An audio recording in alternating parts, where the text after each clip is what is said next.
आकाश कोसळलं, धरणं भरली आणि गोदावरी दुथडी भरून वाहू लागली. नाशिक जिल्ह्यात गेल्या रात्रीपासून सुरू असलेल्या मुसळधार पावसानं जनजीवन विस्कळीत झालंय. गंगापूरसह अनेक धरणांमधून मोठ्या प्रमाणात विसर्ग सुरू असल्यानं गोदावरी नदीला पूर आलाय. अनेक रस्ते बंद झालेत. काही ठिकाणी दरड कोसळली तर अनेक नागरिकांना सुरक्षित स्थळी हलवावं लागलं. प्रशासन अलर्ट मोडवर असून नदीकाठच्या गावांना सतर्कतेचा इशारा देण्यात आलाय. पावसाच्या याच रौद्र रूपाचा आढावा घेणारा हा आमचा विशेष रिपोर्ट. पावसाने नाशिक जिल्ह्याला अक्षरशः झोडपून काढलंय. धरणं तुडुंब भरली आणि गोदावरीने रौद्र रूप धारण केलंय. रात्रीपासून सुरू असलेल्या पावसाने अनेक ठिकाणी जनजीवन विस्कळीत झालं. नाशिक शहरातून वाहणारी गोदावरी नदी दुथडी भरून वाहू लागली आहे. गंगापूर धरणातून 13,000 क्युसेक पाण्याचा विसर्ग सुरू झालाय. पावसाची संततधार आणि धरणातील विसर्ग यामुळे नदीची पातळी वेगाने वाढली आहे. रामकुंड परिसरात पाणी वाढू लागलंय. प्रशासन अलर्ट मोडवर आलंय.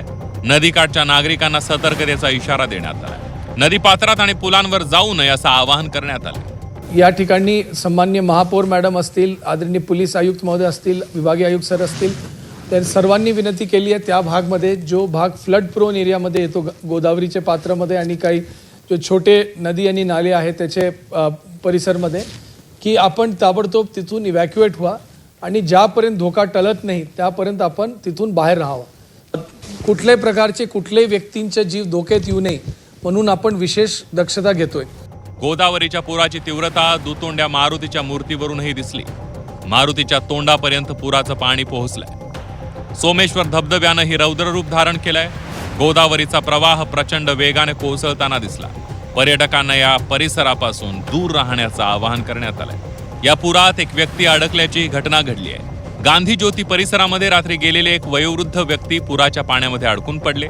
आपत्कालीन यंत्रणांनी शर्थीचे प्रयत्न केले आणि त्यांची सुखरूप सुटका केली.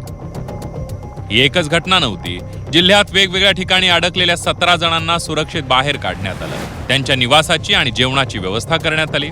चांदोरी सायखेडा परिसरात प्रशासन मुक्कामी ठाण मांडूर असल्याचं पाहायला मिळालं. मालेगावात गिरणा नदीला पूर आला. भरवस्तीत पाणी शिरलं.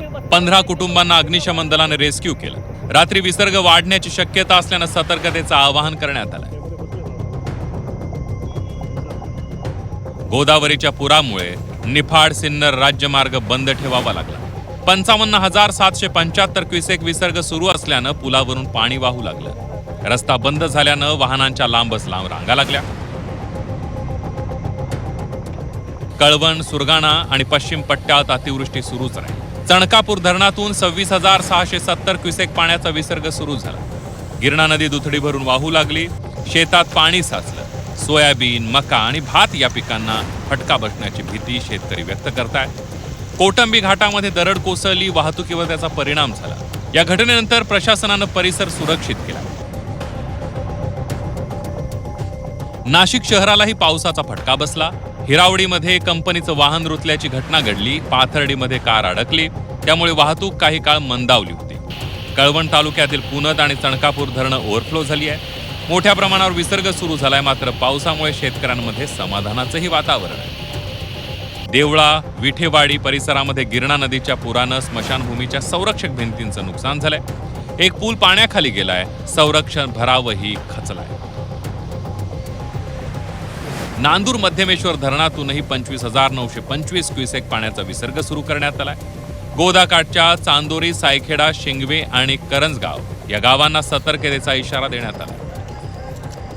आठंबे गावातील पुलावरून पाणी वाहू लागलं. त्यामुळे कळवण नाशिक रस्ता तात्पुरता बंद करण्यात आला. नाशिक जिल्ह्यातील 23 पैकी 16 धरणं तुडुंब भरली आहे. 17 पेक्षा अधिक रस्ते बंद झालेत. सध्या अनेक ठिकाणी आपत्कालीन यंत्रणा तैनात आहे. नदीला पूर आला, धरणं भरली, रस्ते पाण्याखाली गेले आणि निसर्गानं पुन्हा एकदा आपली ताकद दाखवून दिली आहे.